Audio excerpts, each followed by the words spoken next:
happy to welcome you to another one of my history and government discussions.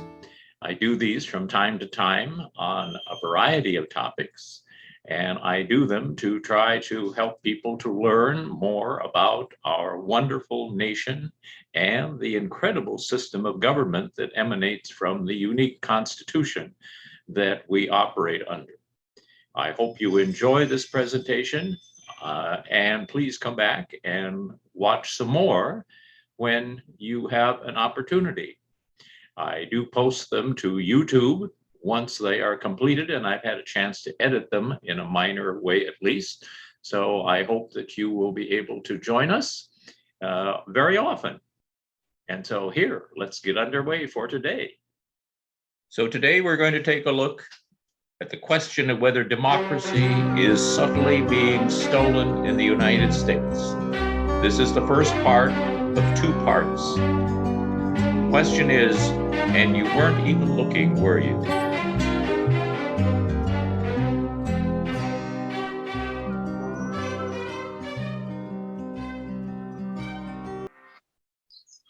Two frogs are minding their own business in the swamp when, wham, they're kidnapped. They come to in a kitchen, captives of a menacing chef. He boils up a pot of water and lobs one of the frogs in, but it's having none of this. The second its toes hit the scalding water, it jumps right out the window. The chef refills the pot, but this time he doesn't turn on the heat. He plops the second frog in, and this frog's okay with that. The chef turns the heat on very low, and the temperature of the water slowly rises, so slowly that the frog doesn't notice. In fact, it basks in the balmy water. Only when the surface begins to bubble does the frog realize it's toast. What's funny about this parable is that it's not scientifically true for frogs. In reality, a frog will detect slowly heating water and leap to safety. Humans, on the other hand, story. We're perfectly happy to sit in the pot and slowly turn up the heat, all the while insisting it isn't our hand on the dial, arguing about whether we can trust thermometers and questioning, even if they're right, does it matter? It does.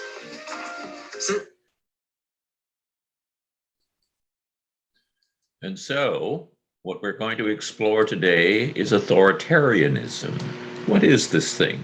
Well, it's social control with strict obedience to the authority of a state or organization and maintaining and enforcing control through the use of oppressive measures. Very hierarchical. Competitive authoritarianism, though, which is our real topic today, it's democratic in appearance, but authoritarian in nature.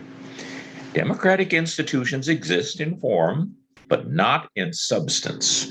The electoral, judicial, media, and other institutions are heavily skewed in favor of current power holders. Formal democratic institutions exist and are the primary means of gaining power, but in which the incumbents abuse of the state places them at a significant advantage vis-a-vis their opponents. These regimes are competitive. Opposition parties use democratic institutions to contest seriously for power, but they are not democratic because the playing field is heavily skewed in favor of incumbents. Competition is thus real, but unfair. So rules. Incumbents use various ways of abusing the rules. They use bribery, co-optation, persecution to harass critics. They're not found in democracies. Democratic contests are possible. Combination of democratic authoritarian elements. These things proliferated greatly after the Cold War. And fortunately, they are not inevitable. Unlike the single party or military autocracies that predominated during the Cold War, and here are some of the countries, their opposition forces use democratic institutions to contest vigorously and sometimes even successfully for power. Nevertheless, these regimes are not really democratic. Government critics suffered harassment, arrest, and in some cases violent attacks and electoral fraud. Unfair media access and abuse of state resources skewed the playing field heavily in favor of the incumbents. We call these regimes competitive authoritarian, and they proliferated during the post-Cold War period. In 1995, at least 35 regimes were competitive authoritarian, which sadly exceeded the number of democracies among developing and post-communist countries. The end of the Cold War posed a fundamental challenge for authoritarianism. Single-party and military dictatorships collapsed throughout post-communist Eurasia, Africa, much of Asia, and Latin America. At the same time, the formal architecture of democracy, particularly multi-party elections, diffused widely across the globe. The transitions didn't always lead to democracy. In much of Africa, Soviet Union, and various parts of Eastern Europe and so forth, new regimes combined electoral competition with varying degrees of authoritarianism. The 35 competitive authoritarian regimes that were looked at in a book in 2010 called Competitive Authoritarianism found that these regimes followed diverging paths. 15 democratized, 6 democratized but later regressed into usually competitive authoritarianism, 4 slid into full-scale authoritarianism, and 10 remained continuously competitive authoritarian. So, but as competitive authoritarianism has broken down in some countries, it's emerged in others. Some countries went from being liberalized to dictatorial to competitive authoritarian. Others in the world decayed from democracy into competitive authoritarianism. And unfortunately, Venezuela has crossed the line into full authoritarianism. It was the bright hope of Latin America at one time. Overall, the number of competitive authoritarian regimes has remained relatively steady over the last quarter century. Where there were probably 35 in the 90 to 95 period, there are still at least 32 as of 2019. So we can compare them in some ways, the status of their democratic institutions. In democracies, they're systemically respected, widely viewed as the only route to power. In the competitive authoritarian, they exist and are meaningful, but they are very often violated. And they just don't exist at all in full authoritarianism. The opposition competes more or less equally with the incumbent in a democracy. And in a competitive authoritarianism, the major opposition is legal, it can compete, but it's disadvantaged. And there's none, or they are underground in full authoritarian. In democracy, there's a lot of uncertainty. We don't know who's going to win the next election. In competitive authoritarianism, it's possible for the powers to be ousted, but it's not very often. And of course, there's low level of uncertainty in authoritarianism. Historically speaking, the authoritarian playbook is always the same. Their ultimate goal is to consolidate power, and they always use the same time-tested techniques. First, they start by attacking the free press. This is just a way to weaken the media's ability to hold the ruler accountable. You can see this dynamic at play when Trump calls any negative coverage of his administration fake news and threatens to take away the media's credentials. Next, they will usually try to blame the country's problems on minorities or use other vulnerable populations as scapegoats. This gives the ruler a way to validate people's concerns while redirecting their anger towards a specific ethnic group. If people start protesting or revolting, they will blame the dissent on foreigners or paid protesters. This usually gives the ruler justification to use force against civilians or to strengthen internal police forces. Next, they'll try to weaken judicial checks on power. They usually do this by publicly discrediting judges or the judicial system, defunding departments that investigate internal criminal activity, and working to remove people from powerful positions that are not loyal to the regime or its ruler, which leads us to the value of loyalty. Authoritarians will always reward loyalty over competence because they fear a system that holds them to the same ethical and legal standard as everyone else. This is why you usually start to see very unqualified people running departments that they shouldn't be running. Under an authoritarian system, their loyalty is more valuable than their knowledge or skill. A lot of these dynamics are already happening in the United States. If we're not careful, the US can slip into a modern version of authoritarianism, where elections can and do happen, but they have no power to yield any type of social or political change. The good news is that humanity has had plenty of practice defeating authoritarian leaders. The one thing that works surprisingly well is nonviolent resistance. In fact, studies show that between 1900 and 2006, campaigns of nonviolent civil resistance were twice as successful as violent campaigns in defeating authoritarian leaders around the world. Nonviolent resistance movements are especially effective because they make it harder for the regime to justify using violence on its own people. The same studies also show that no government can withstand the challenge of 3.5% of its population. So, what can you do? Authoritarians thrive on popular fear and collective resignation. The most powerful thing you can do is simply participate in resistance campaigns that are peaceful and nonviolent. Following movements like Indivisible or participating in campaigns by the ACLU are good places to start. Democracy is more fragile than we think. Let's put into action this time-tested way to defeat authoritarianism before it's too late. Peace. Yes, so here are some tactics used by would-be authoritarians. First of all, they want to extend executive power. The mainstay of today's authoritarianism is strengthening your power while simultaneously weakening government institutions, such as parliaments and judiciaries that provide checks and balances. The key is to use legal means that ultimately give democratic legitimacy to the power grab. Extreme forms of this include abolishing presidential term limits, which has just recently been done in China, and regressive constitutional reforms to expand presidential power, such as in Turkey.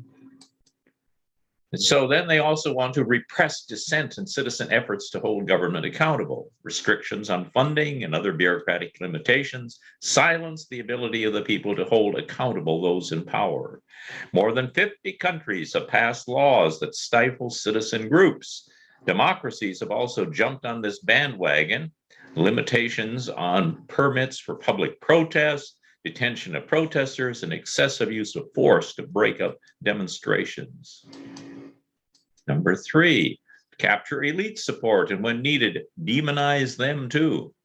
Economic growth and prosperity are critical to retaining elite or oligarchical support for the autocratic leaders, whether through state-owned businesses, media conglomerates, or more sophisticated connections between governments and free market corporations. Money and politics translated into government favors the rich, a toxic mix for democracy. Ironically, popular distaste with elite corruption is so high that modern autocrat populists, such as Bolsonaro in Brazil, have even risen to power on anti-corruption themes. 4, appeal to populism and nationalism. Most would-be autocratic leaders today exploit existing tensions within complex societies in order to solidify their support. In many places, fears of migrants and refugees have fueled resurgent nationalism, driving policies like the United Kingdom's Brexit. In India, religiously based nationalism has maintained the power of Prime Minister Narendra Modi. Blaming external forces for the country's problems, such as Hungarian leader Orban's demonization of George Soros, who is also Hungarian-born, a philanthropist who supports democracy building. And Modi did the same thing in India, using religion as his base. 5, control information at home and misinform abroad. While propaganda and state-owned media is not new, control of modern technology and information has become a key battleground. China has developed sophisticated technologies to censor and prevent the circulation of unwanted information to track individuals in society. Russia is the vanguard of state media control at home while generating misinformation abroad. Many smaller countries have used internet blackouts to block organizing and communicating by social movements. Number 6, cripple the opposition. Damaging the opposition parties while not completely destroying them is now essential. Infiltrating parties, co-opting members, and using pure scare tactics are some possible actions. This serves the purpose of retaining a target for pseudo-political competition while also stymieing the potential for new, more democratic forces to get underway. Covert election manipulation. Mostly gone are the days of vote rigging and vote buying as a path to power. Would-be autocrats have found cleverer ways to tilt the playing field in their favor. These new tactics include hampering media access, gerrymandering, changing election and voter eligibility rules, and placing allies on electoral commissions. Play the emergency card. Some autocratic leaders continue to use traditional strong-arm tactics like declaring states of emergency to enable further repression. Since 2001, using the threat of terrorism or organized crime has played well for furthering autocratic rule. Duarte's drug war, which seems to have resulted in thousands dead in the Philippines, is an illustration. And also, since an attempted coup in 2016 and up until 2018, for example, Turkey was under a state of emergency, which enabled President Erdogan to jail and persecute academics, government officials, media, and human rights advocates. Number 9, extend your model and influence. Today's autocratic leaders are not keeping to themselves. Using the international stage and their growing economic prowess, countries like China are spreading their influence through funding initiatives such as the Belt and Road to build infrastructure across Asia to Europe. They're hiring professional consultants to advise and lobby foreign capitals for policies that reinforce their power. Learn and share. Characterized as autocratic learning by scholars, national authorities from Russia, China, and so forth, are places developing and exchanging models for containing threats of social movements and so-called color revolutions. International meetings and intergovernmental clubs can provide a platform for exchange. For example, Prime Minister Hun Sen of Cambodia successfully rallied neighbor governments to help oppress opposition to his rule using ASEAN. Government officials in Malaysia recently blocked Cambodian opposition members from returning to their country via Malaysia. So what's the direction? Some experts claim the world is at a tipping point where decreasing faith in democracy will drive the dominance of autocracy globally.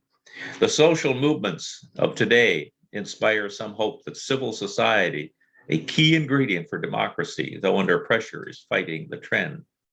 Nevertheless, strengthening democracy across the globe will prove impossible if even the most established democracies today fall prey to the tactics of autocrats.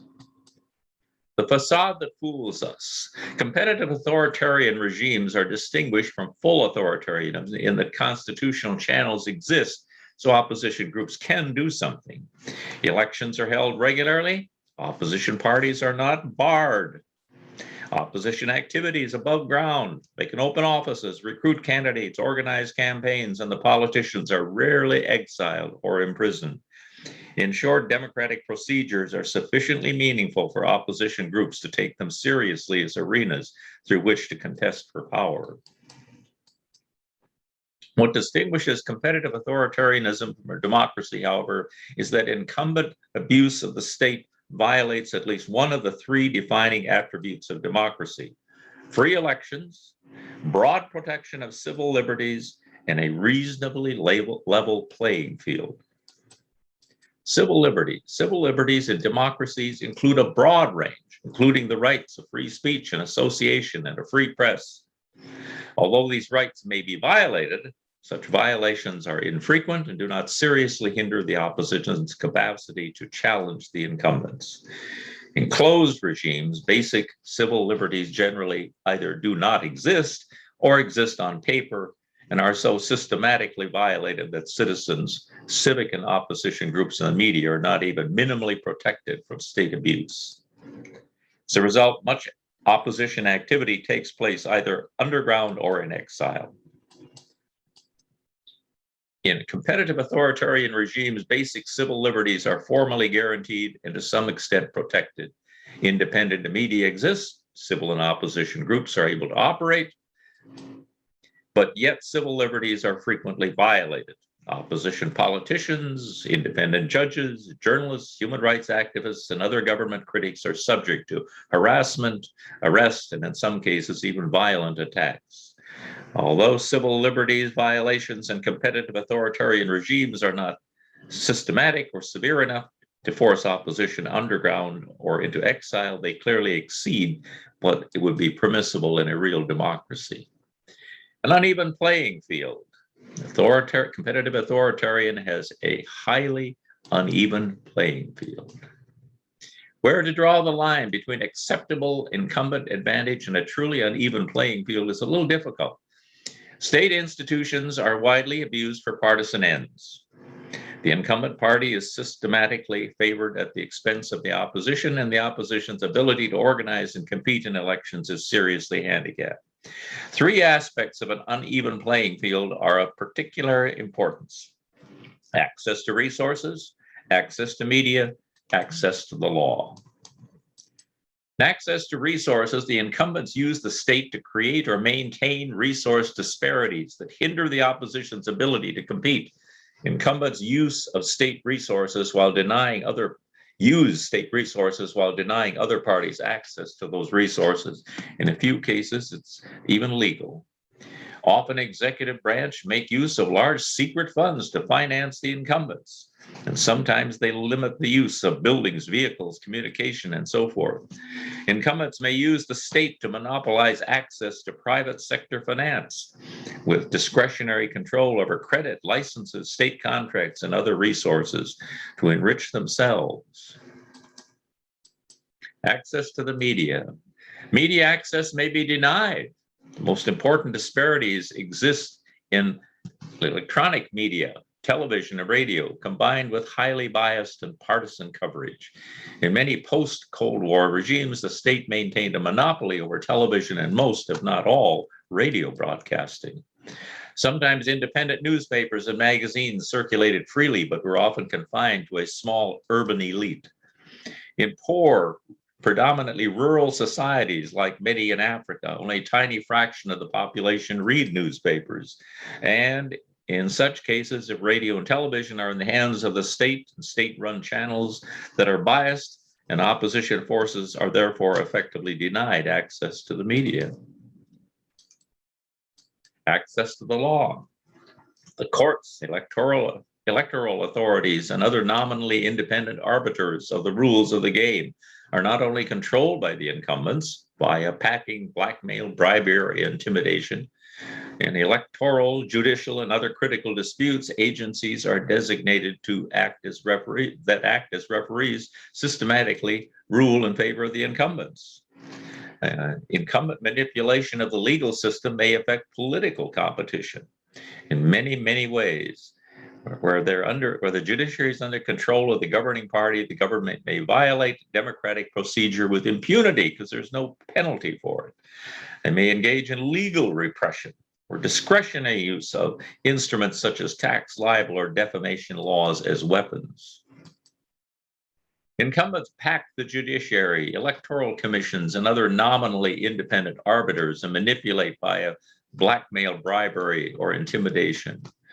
Legal and other state agencies that are designed to act as referees rule systematically in favor of incumbents. This allows incumbents to engage in illicit acts, including the violations of democratic procedure with impunity. It ensures that critical electoral, legal, or other disputes will be resolved in the incumbent's favor. Paths to authoritarianism follow three distinct paths. The first is democratization. At the end of the fall of the Berlin Wall and the end of the communism in Eastern Europe and in Russia, there was, in fact, a movement in all of the former Soviet republics to democratization, free and fair elections, broad protection of civil liberties. However, after a while, the second outcome becomes unstable authoritarianism. Subsequent governments do not democratize. Once they come into power, they begin to make changes. The successors, each one after the other, inherit a increasingly skewed playing field in politicized state institutions, and which are used to weaken or disadvantage their opponents.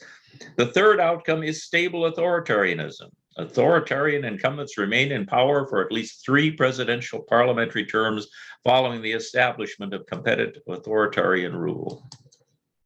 Many considered the fall of the Berlin Wall as the beginning of a free world.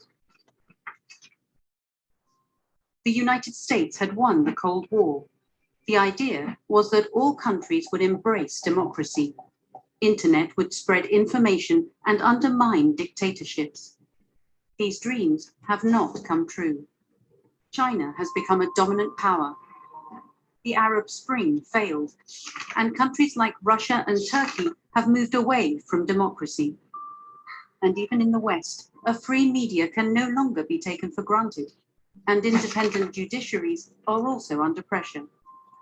And while internet did increase people's access to information, it has come with fake news and massive digital surveillance. Many people are worried about authoritarianism. Political scientists can help us understand what authoritarianism is and how it might relate to other tendencies such as populism or xenophobia. To understand authoritarianism, we need to look at more than elections. We must get away from seeing states as separate units that are either democratic or authoritarian. Instead, we should study authoritarian practices. These can occur within democratic states, by several states collaborating, or with the help of corporate actors. These authoritarian practices are about sabotaging accountability. This is done in 2 ways. First is lying to the public or keeping secrets from them without a legitimate reason. The NSA, for example, helped by secret agencies in many countries, was snooping on millions of people. This was done with data obtained from the biggest tech companies. Their spying program was repeatedly denied until this became impossible. The second way of sabotaging accountability is by disabling voice. Even in democracies like India and Mexico, journalists and activists are regularly found dead after criticizing those in power. Governments like Iran and Syria harass and try to shut up critical voices, even far beyond their borders, through the internet. Understanding authoritarianism as a practice allows us to understand how these practices function, not just in dictatorships, but even in democracies, in transnational settings and with corporate help, when they thrive, and how they are best countered. So when free is not free, free media exists under competitive authoritarianism, but only self-censors to avoid angering the regime, or is available only to the elites. The New York Times curiously does both. It often uses euphemistic or nice-sounding headlines to describe the outrages of the administration, and then puts its really critical comment behind a paywall. The rest of media available to the masses, the most widely seen, are all effectively controlled by the government. In Hungary, 80% of the media is controlled by the government or its government-aligned oligarchs. In the end, it creates a system where the opposition party can run whatever candidates they wish, hold rallies, collect donations, and function almost normally. They can even win some seats in the legislative branch. However, because the ruling party has deliberately weaponized the functions of government against them, the opposition will almost certainly never regain sufficient power through elections or the legal system to oppose the ruling party. One autocrat summed it up this way. He said, well, they'll make a fuss for a few days, and then they'll calm down, and life will go on as usual. For the average person, states are not totally totalitarian. The average person can criticize the government if they're just not too loud about it. There isn't 24/7 surveillance for thought crimes. There are no gulags for political enemies, although the most meddlesome opponents of the regime are sometimes imprisoned on trumped up charges. Protests occur, though sometimes they're assaulted by pro-government thugs and paramilitaries who do so with a wink and a nod from the police and the government. Most of the time, the government isn't going to waste time on these people because they understand protesters are powerless and actually can't make any changes occur. Thus, for most people living under competitive authoritarianism, life is boring, but it is stable. Stability has a cost, however.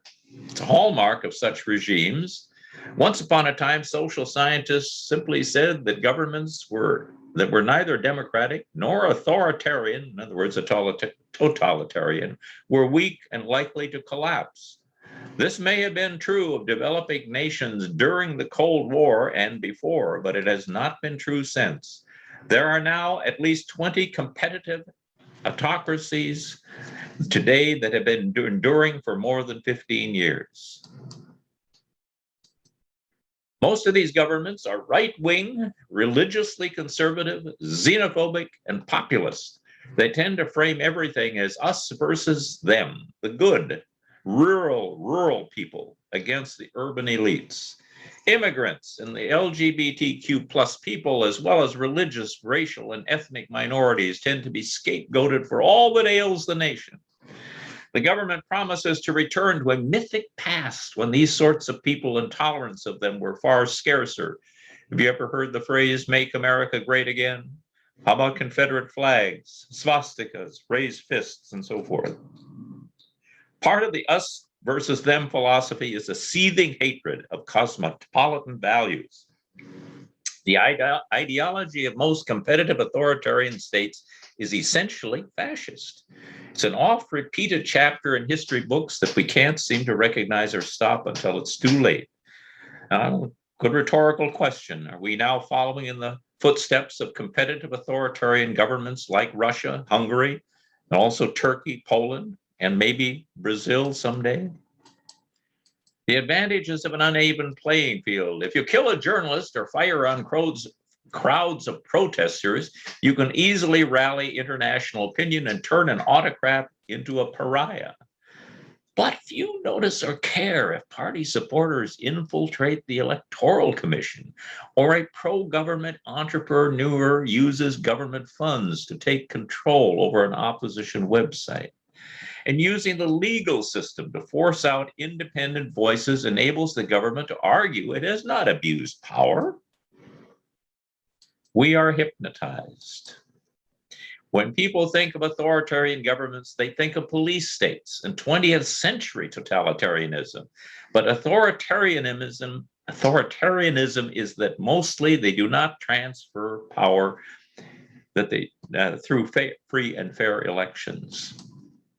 Some governments like China are violently and nakedly repressive. Others control their population more subtly.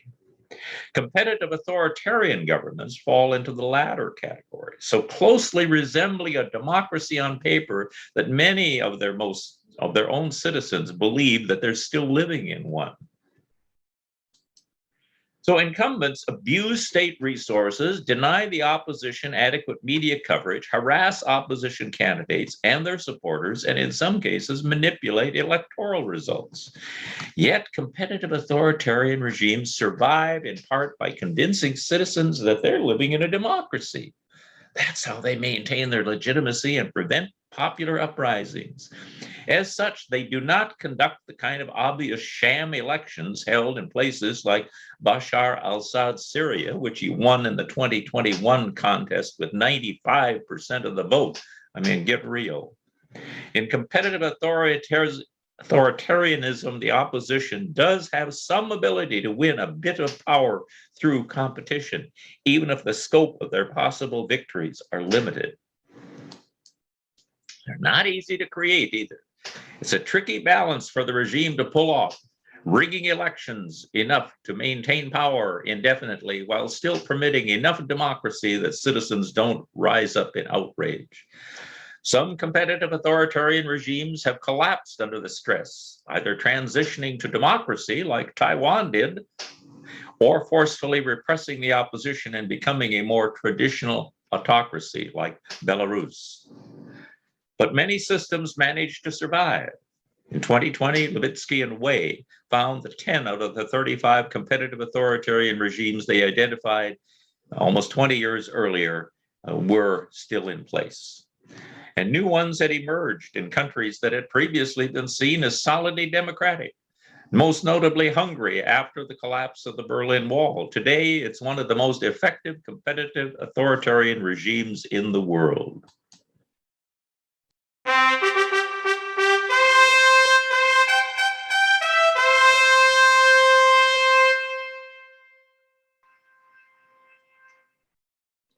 And so for today, this will be the end. But sometimes ends are only the beginning. Is our democracy in trouble?